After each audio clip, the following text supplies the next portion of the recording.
I just think, Skip, I just think they're a better team, and eventually the better team in a series will normally win the series. I love Jamal Murray's aggressiveness. He was aggressive in Game 3 like he was in Game 1. He got up to that great start because he had been struggling the last 6 quarters. He had really struggled shooting the basketball. And I think the thing is that, he wasn't aggressive enough. He opened the game like, I'm get to my spot. I'm going to drive this basketball. And, hey, I know I got my sidekick. He's not really a sidekick, but they're both sidekicks. Yep. I got Jokić. Yep. And so those two got going. And then they got Christian Brown to tag along. Mm-hmm. And that's all they need, Skip. They just need another guy that's going to give them about 15, 16 points. Because they're going to do their thing. They got no answer. They don't really have anybody that can stay in front of Jamal Murray. They don't have anybody. Bam is just too small to deal with Jokić one-on-one. So you got to send help. Now you send help, Jokić's going to fight it because, like you said, he's 7 foot tall. So he can see over everybody. Bam, 6'9". So it's not like, Bam, he can't see over Bam.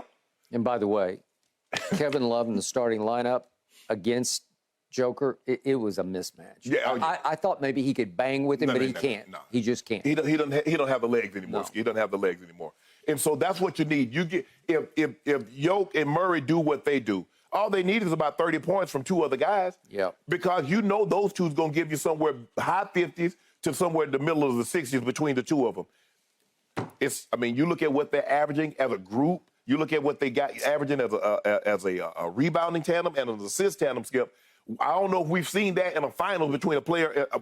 You got to go back to, I guess, Magic and Kareem.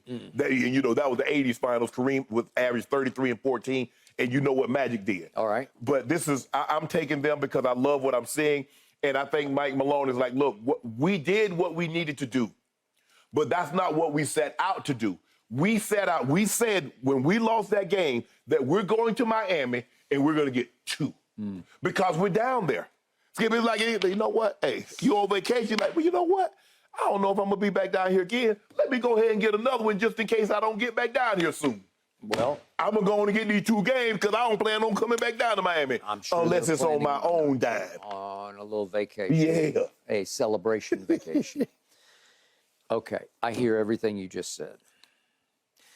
I'm sticking with the Heat to win Game 4 because they have to win Game 4. Oh, they got to. Yeah, it's an absolute must. I'll be honest with you. I don't have great conviction about picking the Heat tonight. Not great conviction. If you ask me scale of 1 to 10, what's my confidence level in my pick, I'm at a 5. That's it? That's it. Oh, man. But I'm going to tell you why I believe my glass is half full. I look back at the destruction that happened in Game 3, and I still say there's some silver linings because this got lost in the overall outcome in which most people, it felt like, leaped to the conclusion this series is over and the Heat are done. Okay. I'm going to drive home the point. The Heat actually started the game very well. The Heat early on were making shots. The Heat, through the first 2 quarters, all the way down to the 3-minute mark of the second quarter, kept threatening and trying to pull away and actually take command of the game and the series. They tried and tried. They made a bunch of shots, even though overall you look at they shot 37% for the game, 31% from 3. They still kept saying, okay, well, here, and you know who saved them. It wasn't Joker, it was Jamal. He was extraordinary in the first 2 quarters. Yeah. And I have counted up, I listed him for you yesterday. He made 8 shots in the first 2 quarters, plus 1 free throw that actually tied the game. Right. So it's 8 shots plus a free throw that kept them afloat. Yeah. Kept them from being pushed right over the cliff. He just kept saying, no. Right. 8, it's a lot of shots. And they're sensational shots because he is a sensational shot creator and maker. Skip, they didn't dilly-dally around. Of the 16 shots the Nuggets took, Jokić and Murray took 13 of the first 16. Yep. So that lets me know that was their mindset. Their mindset was we going. Hey, Michael Porter Jr., we're not trying to get you going. Hey, Aaron Gordon, we're not trying to get you going. We're going to get ourselves going, and then you guys tag along. And that's it. But Gordon had a solid game. He had 11 points. He had 10 rebounds, 5 assists. Yep. He had a solid all-around game. But it was Christian Brown. Because the thing is, Skip, that Michael Porter Jr., he's 6'10", but he's not physical. He's a finesse player. He would much rather hover around the three-point line. I agree. But if you look at Christian Brown, when he came in, he's diving to the basket. And guess every time they find him, dunk, layup, and one. Fearless. So, Michael Porter Jr., when you're sitting on the bench, look at what the guys that's in there, look at how they're playing when they come with the double team, go to the basket. Stop just hanging around. You can do other things other than shoot threes. Okay. You're 6'10". All right. I got you. I hear you.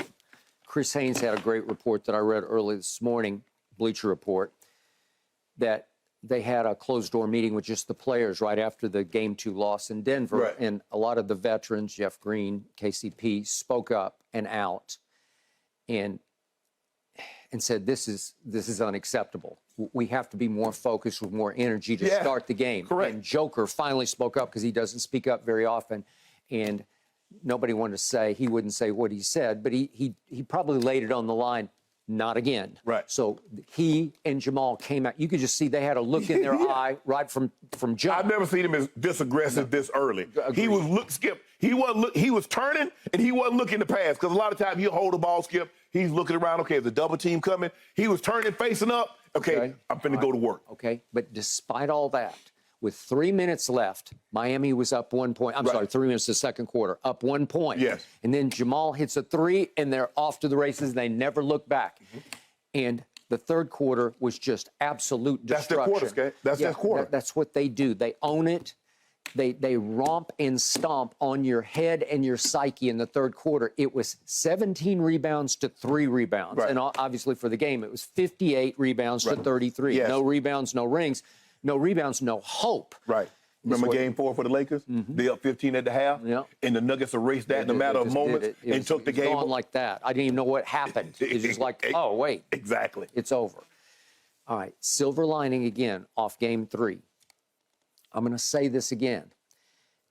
Down to the wire, all of a sudden, there was a play where, remember, Jamal turned it over 5 times in the fourth quarter, and it actually allowed the Heat to have a little bit of life, and they're at home, and I know a lot of the crowds they arrive late, they leave early. Okay, so they're leaving early.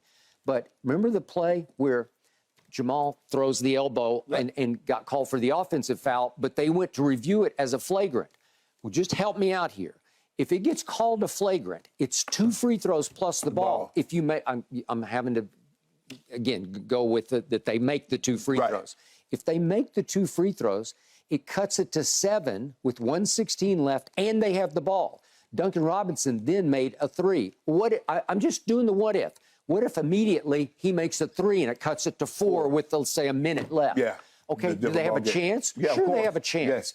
Okay, my point is, it wasn't an annihilation. It wasn't a blowout, and maybe Miami takes a little bit of hope and momentum off the fourth quarter. Well, I heard the audio, and I hear Jeff Green said, hey, finish it. Finish the game. Finish it strong. Because they had started to get careless because they saw Miami take their starters out, and so now all of a sudden they had to relax. Well, Miami is still playing with the same intensity, like we got a chance, and the Nuggets took their foot off the gas, and it made the game a lot closer. I didn't feel as threatened by what transpired as maybe you thought. Okay, but it didn't even make sense because I understand you weren't threatened at all, but it was one of those wait a second moments where, wait. Did he take it? Did he take the start? Did Spo take the start about 2? Okay, well, it was the backups. They were doing this. Right. Would he have put the starters back in at 1 minute left if it was a 4-point game? Yeah, I don't know. Could have got a timeout. Hell yeah. Maybe. Okay. That's all I got to cling to. So Kevin Love has been in the starting lineup. You have to make a change in the starting lineup. Really? Caleb Martin has to go back into the starting lineup. Skip, you're going to get crushed on the glass. Okay, listen. Caleb Martin against Boston was extraordinary. He was way beyond Christian Brown the other night. He is a 20-point-a-game scorer, and which brings me to the problem. Again, no Tyler Hero. He's been ruled out once again, which makes me believe he should be ruled out for the rest of the series. I don't think he's going to play. They keep sort of just floating it out there as gamesmanship, like you better be aware of Tyler Hero. Well, he's got a pin in his shooting hand. He had surgery on it about, 6 weeks ago? No. I hoped, but no. Caleb Martin can shoot mid-range jumpers. He can get going, and he had a burst in the second quarter, and then they didn't go back to him at all. I want to see him early get going. I want to see, obviously, Gabe Vincent avoid 3 quick fouls and stay in the game because he scored 29 points in Game 3 against Boston. He is fully capable. 23 in Game 2. Okay, he did. Max Strus is capable, as we saw in Game 2, of making 4 threes in the first quarter. Well, give me 4 for the game, and I'll be happier because those two together were abysmal the other night. Right. And you have to have somebody come along if playoff Jimmy doesn't show his face again, right? Yeah. Okay, so they are a three-point shooting team. I don't care what Spo says. And if they shoot 31%, they're going to lose. Right. So they made 11 of 35. Well, if they can make 18 or 19, I got a shot. Right. Especially at home. Well, what they say when the Celtics shoots 40% from 3, that's 38-2. Yeah, most teams shoot 40% from the 3. They're going to have a better win-loss record than they would if they didn't. But the thing is, Skip, at some point in time, KCP and Michael Porter Jr. are going to have a breakout game, you would think, right? Where they score like 10, 12 points. They score 14, 15 points. Maybe they're due. I give you. Well, if one of those guys have a breakout game, you're going to get blown out again. Okay. If Christian Brown scores 15 more points, remember, he came into that game averaging 2.4 points during the playoffs. Right. 2.4. Yes. He's a rookie out of Kansas. He's a first-round pick, 21st overall. I got it.